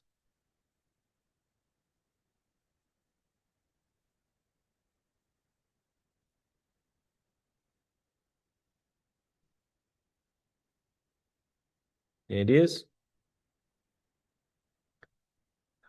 Well, let's follow what the test does. It goes and creates a new student and passes in the GPA right here. And oh, look, this parameter, we're not doing anything with it. So what we need to do is we need to assign that parameter in the constructor to the field that was created. And oh yeah, all this is grayed out because, oh yeah, private field is never assigned. Oh yeah, I forgot a step here. This.gpa equals, oops, GPA. The GPA on the right here refers to the parameter GPA, and by this.gpa refers to the field up here. This is now highlighted in yellow. It says field GPA might be final. And that's true. It's only assigned in the constructor. So yeah, make it final. That's a nice touch. And that way, because it's only assigned in the constructor, which is really the only place it ever should be assigned, the GPA doesn't change in this program. So yeah, I can make that final. Now that I've assigned a value to that field, this shouldn't be 0 anymore. Let's give it a try. Hey, it passed. It's all green. Okay, that's good. Let's see here. Okay. Include the GPA. Oh, the GPA, well, the student's GPA in the toString output. Cool. And again, maybe that would have been obvious to you, but this is a nice thing with test-driven development. You sort of discover things along the way. And honestly, I find it easier. I mean, it's because like I'm a tired old man, but it's like I don't want to have to think. I don't mind what might seem a little bit more slow in order to make it easier for me, and therefore I can go more. Nice. Um, let's go back and look at those test cases again. Because I think now that we've written a couple of tests and hopefully you're getting sort of the hang of what we do. We create a student, we do something with it, and then we assert something happened. Let's start looking at some of those error cases that you came up with.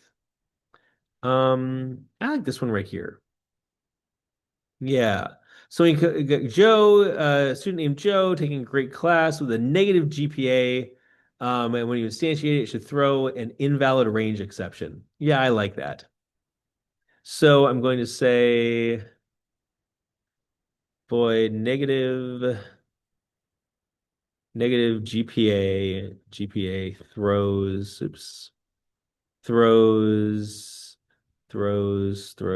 an invalid range exception. Is that a standard invalid range exception? Is invalid range exception like a standard exception? Let's find out. Okay, so now I am going to, well, I want to create my student. Student equals new student. Name, new array list. Oh, good for you. And it even has a negative. Oh, a gender. And it even has a negative GPA. That's cool. So what do we expect this to do? We expect this to throw an exception. So we basically want to say, we can do the following. Catch, come on, not invalid range exception. Oops. Invalid range exception. And that's the right thing. If it doesn't throw it, if it actually gets to this line of code here on line 69, I'll have it fail invalid range exception. And yeah, I want to invoke that. Okay, so it's not finding an invalid range exception class. Nope, and it says that, okay, it doesn't find it in any sort of like existing library, which is fine. Yeah, I will just go and create a new one. And so then if I right click on this, no, if I say option return or alt return on Windows, it'll give me a whole bunch of things you can do with it. So he found a type that doesn't exist. And so I can create something here. I want to create a class called invalid range exception. I'm going to put it over in not in the test source code, but in the main source code, because ultimately it's going to be the production code that invokes it. So it needs to be in the same, it has to be in source as opposed to just test code. And since we want to add to Git, I always wanted to add to Git. Great. And so I created that, and now it doesn't compile because it says that a required type of throwable. Now, I don't know if you've gotten to the part of the lecture where we talk about exceptions, but exception classes must extend throwable in some respect. I could say extends throwable, but instead I do want a runtime exception. Just briefly, runtime exceptions don't have to be caught. The code that invokes it, the method that might throw a runtime exception does not need to catch it. So I'm just going to leave it there. Great. And then you know what? What do I want to say? Yeah. Actually, you know what? I kind of don't like this name, invalid range exception. I'm going to rename that. I'm going to rename it to invalid GPA exception. Yeah. Nice. And what is it telling me? Oh, is that saying, hey, you should also change that that string? Yes, I should. I'll click refactor there. That's nice of it. Nice. Okay. And I'm going to do the following. I'm going to add some behavior to the exception. I'm going to extract this into a variable. I'm going to call it invalid GPA. And I'm going to move it up here so that I can do the following. I'm going to say assert that e dot get invalid GPA equal to invalid GPA. This way, the exception knows what data was invalid. So I am going to then create a method. I could create a read-only property. Actually, I'll do that, and then we can show, as you can see what that does. I want this to be a double. And then cool. So what that did was it was a nice little IntelliJ shortcut that goes through and creates me a read-only property. So there's a field called invalid GPA, and that is returned right here. Okay, this code compiles now. And of course, when I run it, what's going to happen? Probably nothing's going to fail, right? Yes, it's going to fail because it should have thrown an invalid GPA exception. Okay, now, okay, that was the red part. Let's make it green. So what do we need to do to make it green? Any ideas?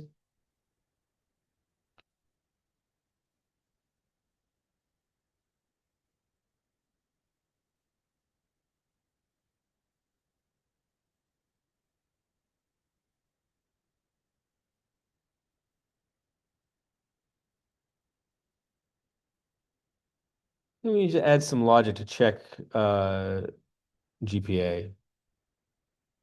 So, if GPA is less than 0.0, then throw new invalid GPA exception.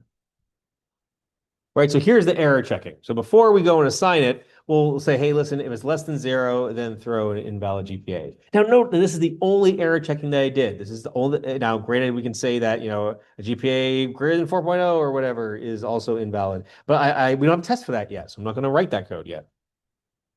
So, okay, if GPA is less than 0.0, throw that exception.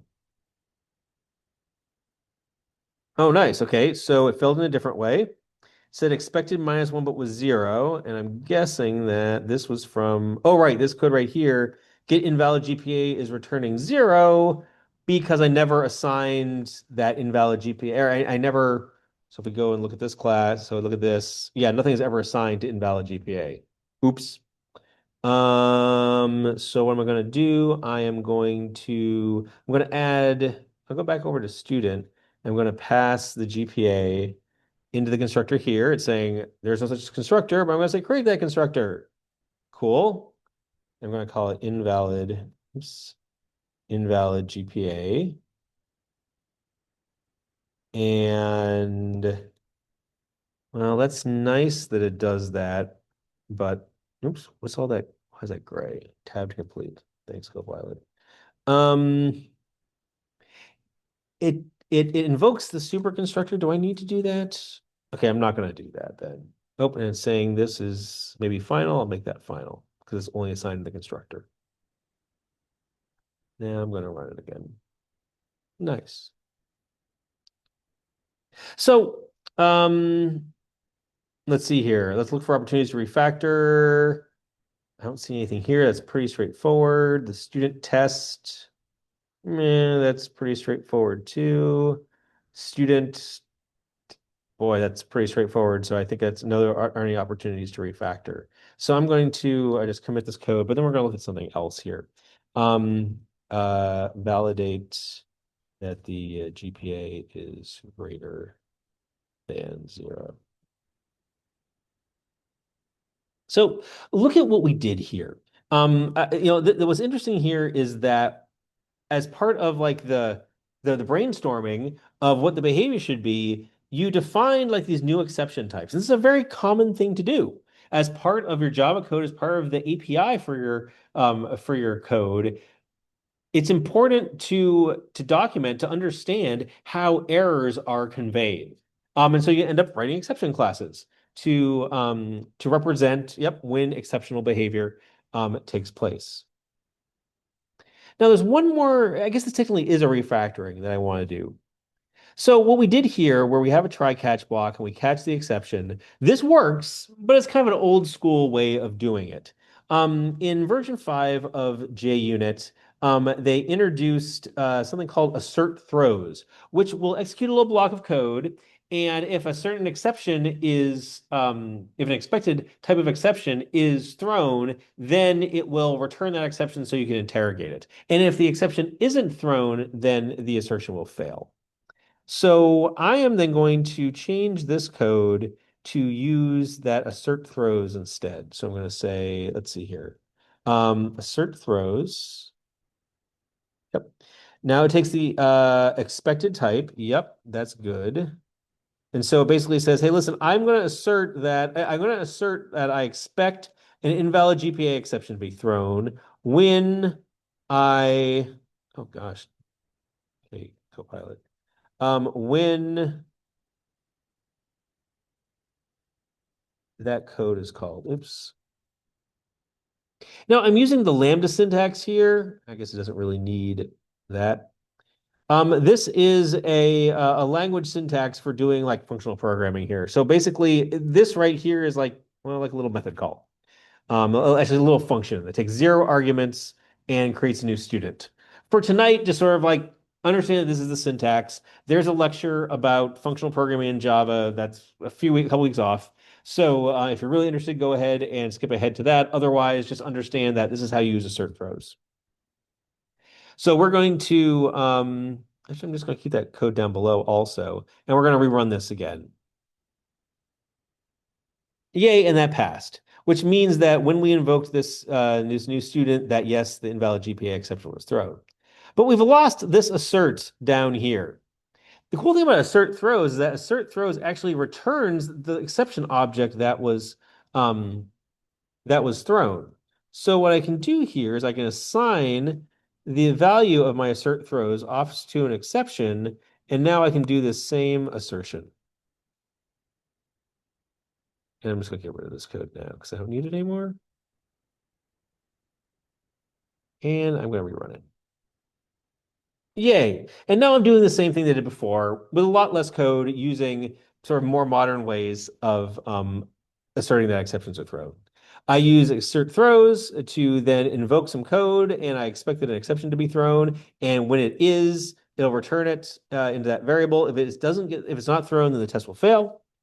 And then now that I have the assertion object, I can, now that I have the exception object, I can make some assertions about the state of that object. I'll assert that the GPA that was invalid is the one that I expect. Okay, and I'm going to commit that. So use assert throws to validate that the expected exception was thrown. Exception. Jeez, Dave, getting tired. Nice.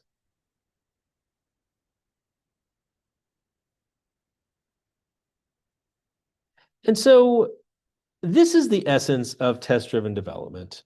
This is the essence of test-driven development. We are exploring our code. We are building our code one test at a time, one test scenario at a time. And as I hope you're getting a feel for, what this does is that we can just go and check off the list. And so really what, again, drives our development is our tests, is codifying all the expectations that we have about our code, so how it behaves on the outside in a series of tests. But now we can go back, and as we add new code, we can go through and make sure that everything still passes. And even with like student Dave, I think if I just run this one test, will it ignore it? No, actually it runs it. And we can see now, that we're making some progress, right? You know, at the end of the day, we want to get this whole huge string, but we're making some progress. We've got, okay, yeah, Dave has a GPA of 3.64. Okay, we're getting there. We're getting there. And actually, this might help us then, direct our next set of tests that we write. We have tests that we write to say, great, I want to, flesh out all of this behavior for getting the entire toString done. And then, then I'll go back and I'll worry about some of the edge cases and how best to express those. Okay. Is there anything else I can tell you about test-driven development for tonight?